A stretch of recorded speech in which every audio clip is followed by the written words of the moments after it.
6월 17일 수요일 새벽기도를 하나님 앞에 드리겠습니다. 사도신경으로 신앙 고백하겠습니다.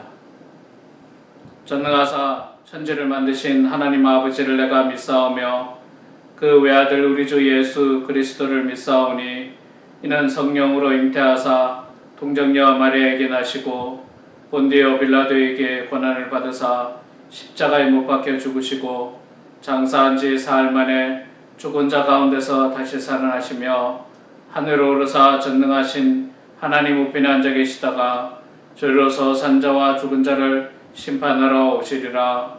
성령을 믿사오며 거룩한 공예와 성도가 서로 교통하는 것과 죄를 사하여 주시는 것과 몸이 다시 사는 것과 영원히 사는 것을 믿사옵나이다. 아멘. 찬송가 565장 우리 함께 찬양하겠습니다.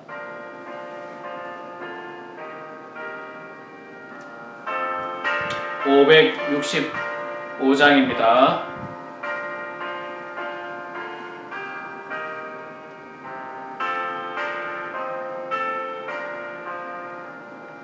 예수께로 가면 나는 기뻐요.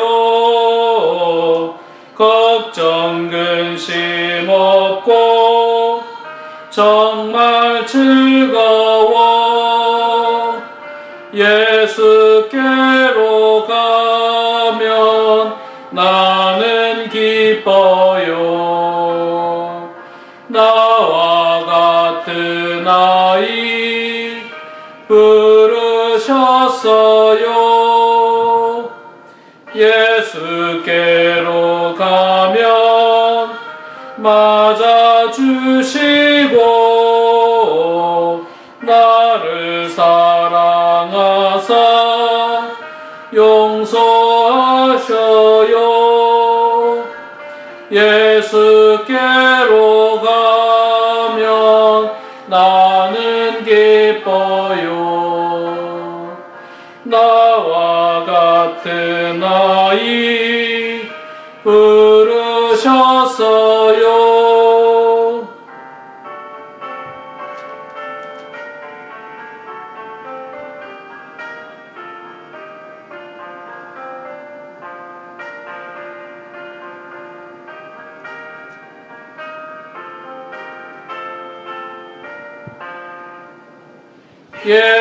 예수께로 가면 손을 붙잡고 어디서나 나를 인도하셔요. 예수께로 가면 나는 기뻐요. 나와 같은 아이 부르셨어요. 아멘.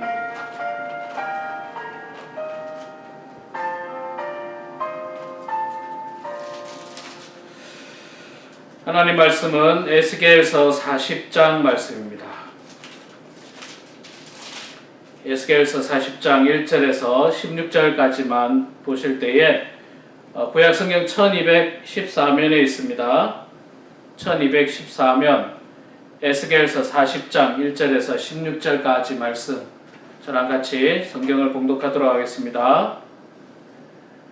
우리가 사로잡힌 지 25째 해 성이 함락된 후 14째 해 첫째 달 10째 날에 곧 그날에 여호와의 권능이 내게 임하여 나를 데리고 이스라엘 땅으로 가시되 하나님의 이상 중에 나를 데리고 이스라엘 땅에 이르러 나를 매우 높은 산에 내려놓으시는데 거기에서 나무로 향하여 성읍 형상 같은 것이 있더라.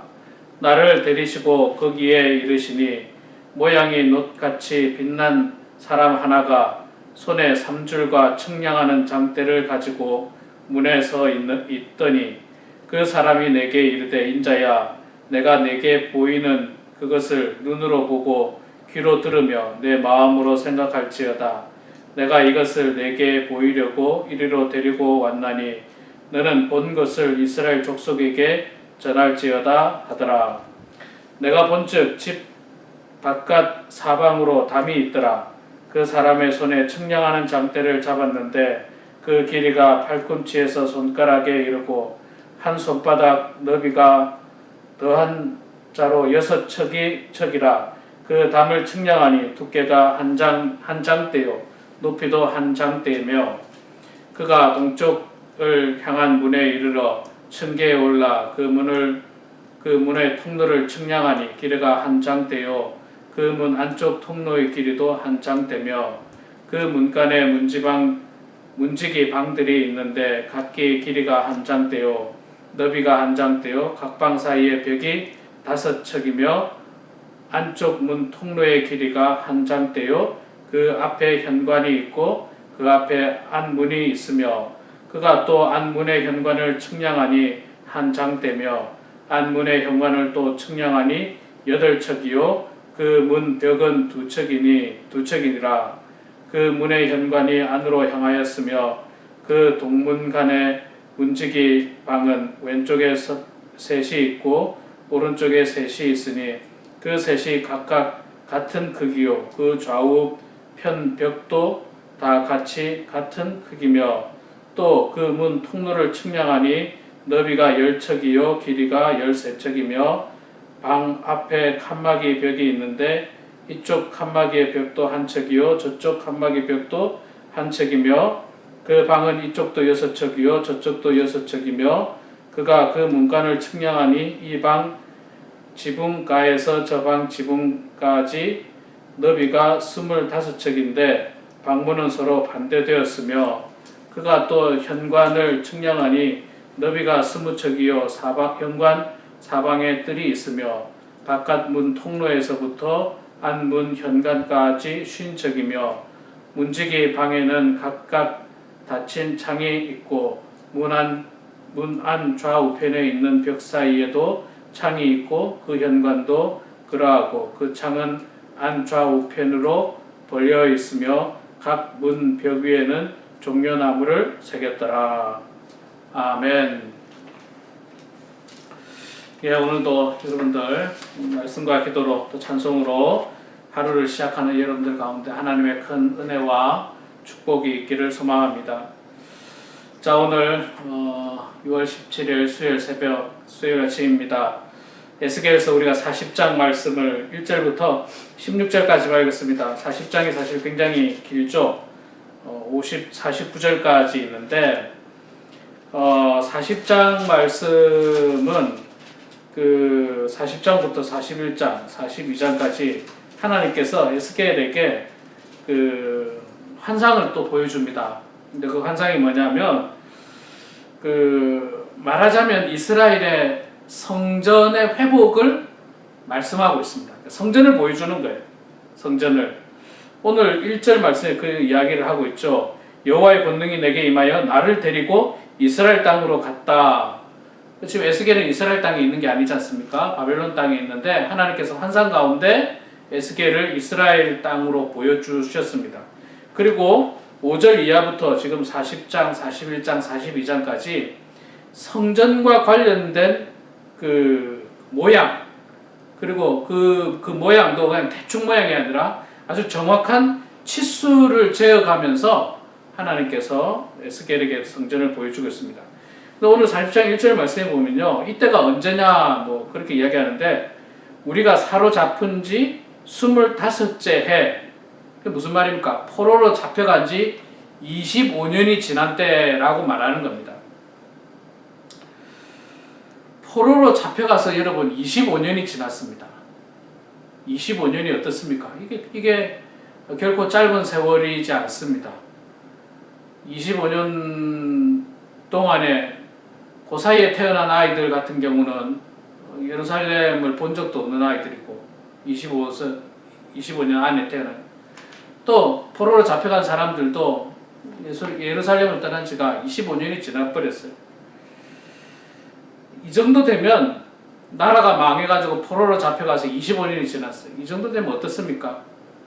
정말 그 어떤 소망이 많이 끊어졌어요. 아, 우리나라는 이제 이렇게 완전히 망하는구나. 완전히 망하는구나.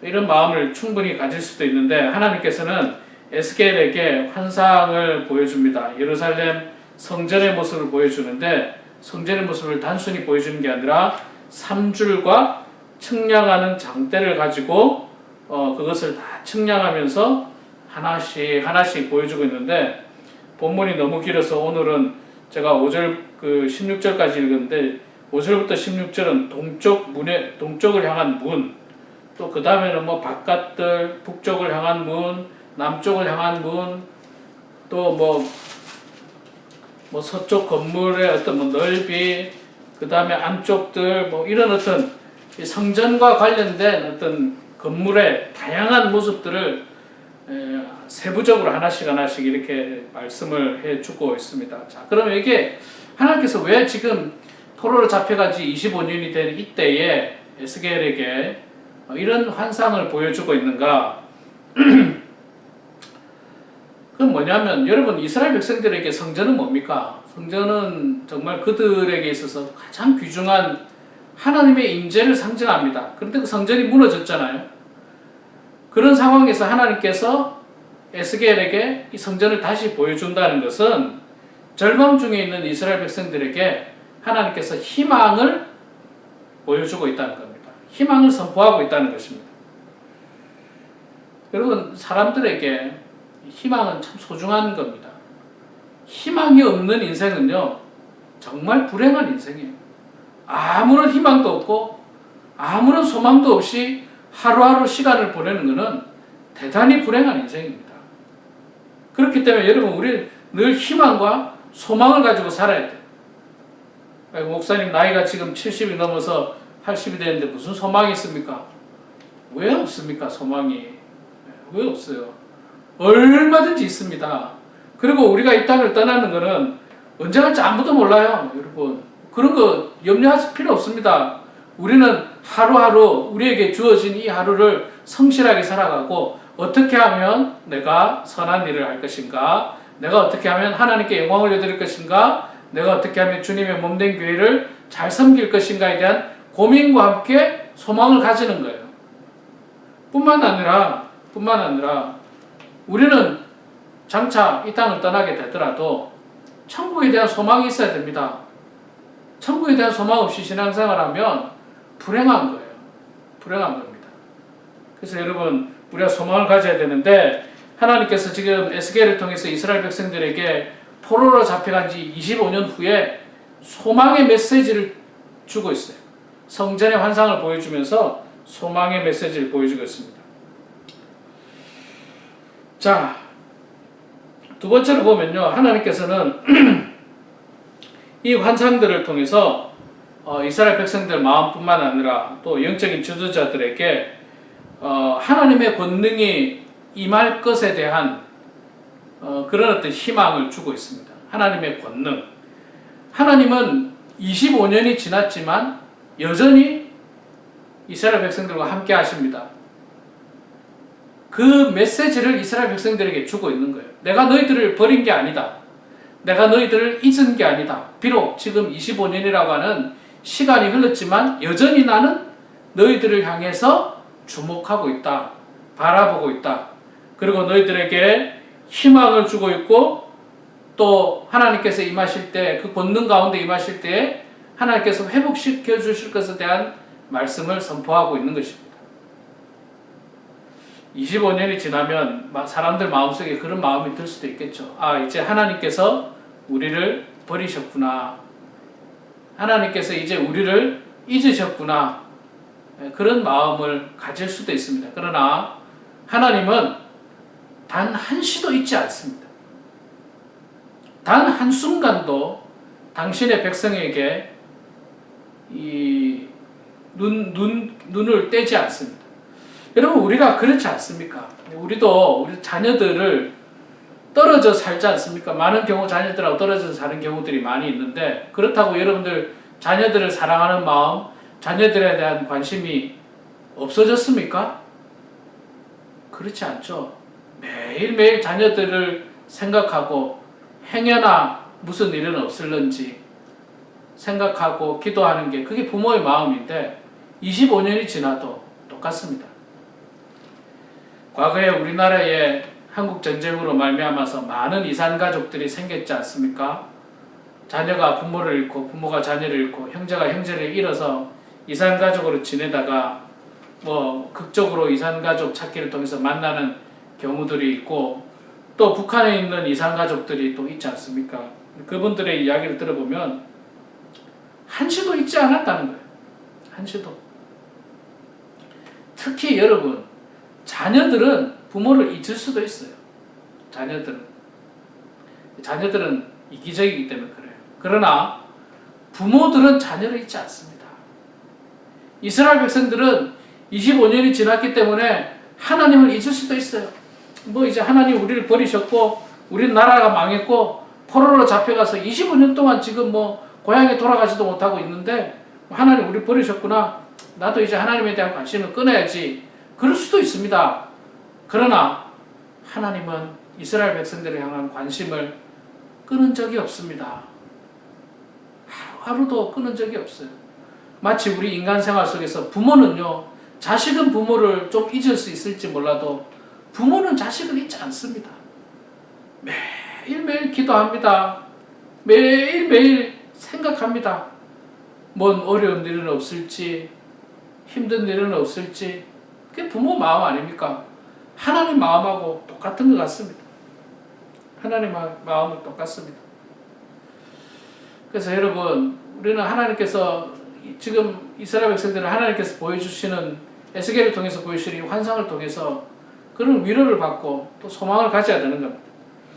자, 세 번째로 하나님께서 성전에 대한 환상을 보여주시는 이유는 뭐냐면 이제 장차 이 성전이 회복될 것을 말씀하시면서 우리들에게 주시는 사명이라는 겁니다. 사명. 하나님께서 성전을 뚝딱 이렇게 만들어 주지 않으십니다. 사람들을 사용해서 그 성전을 회복하고 다시 재건을 하게 만드는 것입니다. 그렇죠. 나중에 뭐 우리 역사적으로도 보면 성전이 다시 이 재건이 되지 않습니까? 수르바벨을 중심으로 성전이 재건되고 다시 회복되어지는 것들을 보게 되는데 하나님께서 사람들을 사용해서 사명을 주신 사람들을 통해서 하나님의 이 사역들이 이루어 나가지는 것입니다. 마찬가지입니다. 우리도 마찬가지예요. 하나님께서 우리들에게 희망을 주시고 소망을 주시면서 또한 사명을 주시는 거예요.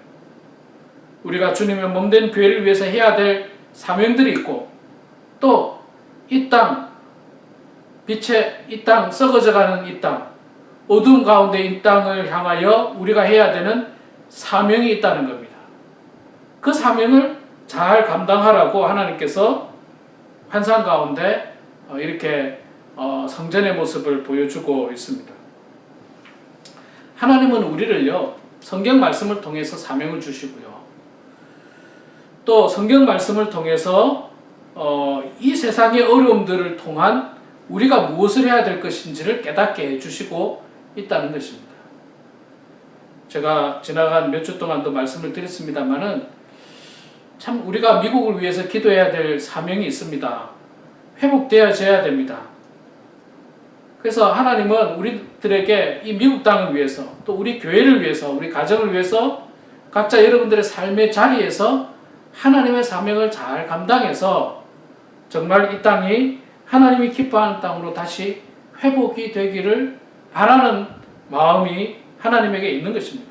그래서 우리들에게 그 사명을 주시는 것입니다. 우리 사랑하는 성도 여러분, 오늘도 우리가 이 땅에서 하나님의 사명자답게 그 사명을 잘 감당해서요, 하나님께 영광을 올려드리고 뿐만 아니라 우리에게 있는 그 소망을 붙들고 날마다 기쁘게 살아가는 그런 저와 우리 모두가 되기를 주의 이름으로 축원합니다. 기도하겠습니다. 거룩하시고 자비로우신 여호와 아버지 하나님, 은혜를 감사합니다. 오늘도 하나님 저희들에게 새로운 날을 주시고 생명을 주셔서 하루를 말씀과 기도로 또 찬송으로 시작하게 하여 주시니 주여 감사합니다. 사랑의 아버지 하나님, 저희들 늘 하나님을 향한 그 믿음 변치 않도록 도와주시고 주께서 우리들에게 베풀어 주신 은혜를 결코 잊지 않는 저희들 다 될 수 있도록 사랑의 아버지 하나님 도와주시옵소서. 하나님 아버지, 하나님께서 에스겔을 통해서 성전에 대한 환상을 보여주신 것처럼 하나님 참으로 힘들고 어려운 이 땅을 향하여 우리들에게 이 말씀을 주신 하나님을 바라보며 우리가 이 땅에서 해야 될 사명과 그 소명을 잘 붙들고 살아가는 모든 성도들 되게 하여 주시옵소서. 우리 범원 한인교회 성도들 한 사람 한 사람 축복해 주시고 이 어려운 시기에 하나님 바라보고 하나님 의지하고 말씀 붙들고 살아가는 성도들 되게 해주시고 참으로 여전히 우리를 두려움 가운데 떨게 만드는 이 코로나 바이러스가 하루속히 소멸될 수 있도록 도와주시고 좋은 치료제와 백신이 개발될 수 있도록 하나님 아버지 붙들어 주시옵소서. 아버지 하나님, 날마다 자녀들을 위해서 기도할 때마다 우리 사랑하는 성도님들의 그 기도대로 자녀들이 형통할 수 있도록 도와주시고 축복받을 수 있도록 도와주시고 무엇보다도 예수 잘 믿는 자녀들 다 될 수 있도록 하나님 도와주시옵소서. 이 시간에도 각자의 기도 제목으로 주님 앞에 기도합니다. 우리의 기도를 주님 들어주시고 응답하여 주셔서 하나님의 뜻 가운데 모든 일들이 이루어지게 하여 주시옵소서. 감사드리며 살아계신 예수님의 이름으로 기도드려옵나이다. 아멘. 하늘에 계신 우리 아버지여, 이름이 거룩히 여김을 받으시오며 나라가 임하시오며 뜻이 하늘에서 이루어진 것 같이 땅에서도 이루어지이다. 오늘 우리에게 일용할 양식을 주시옵고 우리가 우리에게 죄 지은 자를 사하여 준 것 같이 우리 죄를 사하여 주시옵고 우리를 시험에 들게 하지 마시옵고 다만 악에서 구하시옵소서. 나라와 권세와 영광이 아버지께 영원히 쌓옵나이다. 아멘. 네, 우리 사랑하는 성도 여러분, 이 시간에도 각자 기도하시고요. 말씀과 기도로 승리하시는 그런 여러분들의 삶이 되기를 소망합니다.